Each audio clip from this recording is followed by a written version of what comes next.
Okay, so what we're going to talk about now is to spray or not to spray. So personally, a room this size, I probably wouldn't spray it in my own job. The reason behind that is because I could probably roll it quicker. You just got to weigh up which is going to be faster, because obviously you're in this to make money. So if your client specifically wanted this sprayed and it was going to take you longer to do so, you'd have to charge accordingly. What I mean by that is if you've got to tape up a lot more and cover a lot more, because obviously you do when you spray, you have to cover a lot more stuff. And if that's going to take you longer, then obviously you're going to want to charge accordingly.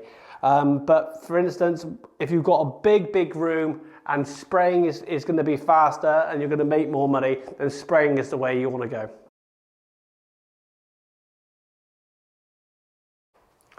Okay, so what we're going to talk about now is spraying some of the room, but not all of the room. So say that I went into a job and I decided there was loads of woodwork, but not a lot of walls, then I might want to just spray the woodwork and then roll the walls and ceilings.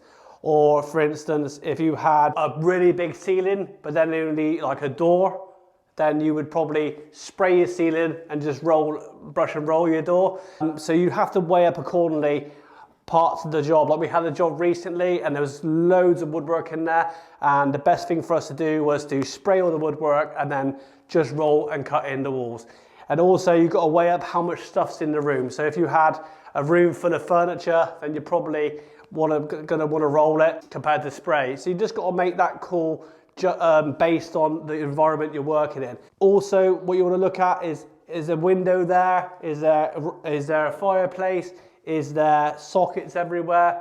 What is in the way? Could you drop plastic over it quickly and just spray the ceiling? And then just roll 2 coats of the walls and just spray woodwork. You really do have to work out what's going to be the quickest system into spraying that room.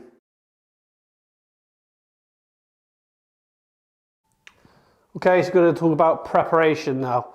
So with brushing and rolling generally, like if you had a tiny little hole in the corner, say your skirting board, then you could always dab a little bit of paint in and the brush would push in the paint and fill any tiny holes. But with spraying, because you're just laying the coat down, your preparation really has to be on point. So you have to be very careful. So any tiny holes you really have to fill, but because you are spraying it a lot quicker, you have got more time on the prep.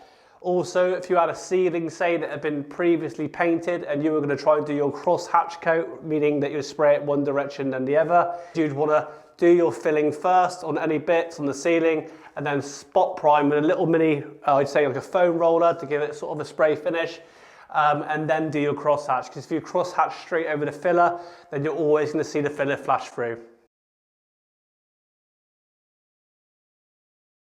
So what we're going to talk about now is if this room had been freshly plastered and you were looking to spray on your first mist coat. So what I would do is mix the paint up about 50% water with the sprayer, and then I'd get my first mist coat onto the walls. So I would spray the walls and ceiling with my mist coat, and then what I would do then is I would do any sanding for any high spots, and then I would give the ceiling a never mist coat.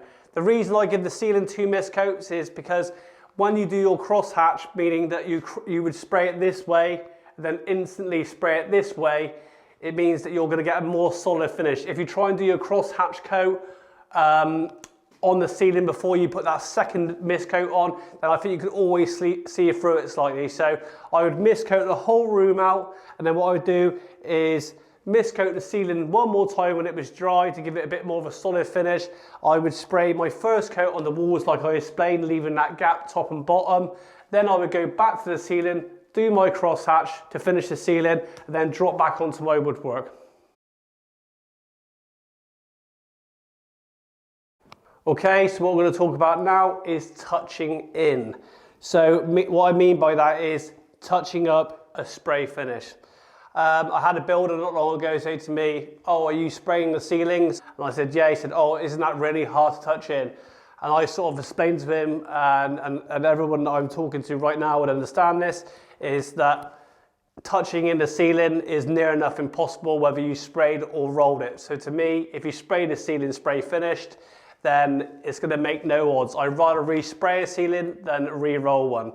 Obviously you've rolled the walls like I said in the previous video because of the system we use, so that's not a problem.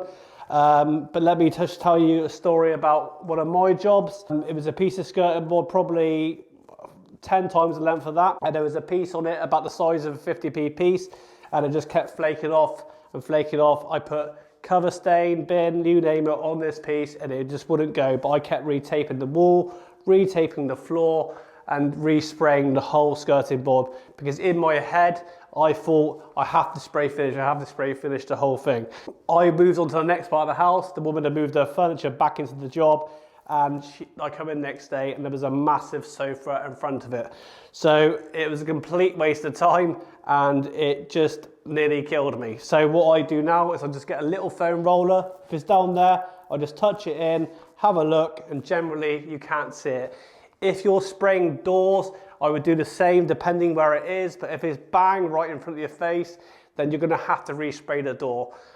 So you have to really just weigh up where it is on the surface you're painting and then inside the room, because if it's out of sight and it's right on the bottom, I generally say no one's looking down there, and you can generally touch it with a little brush, a decent brush, or a little roller.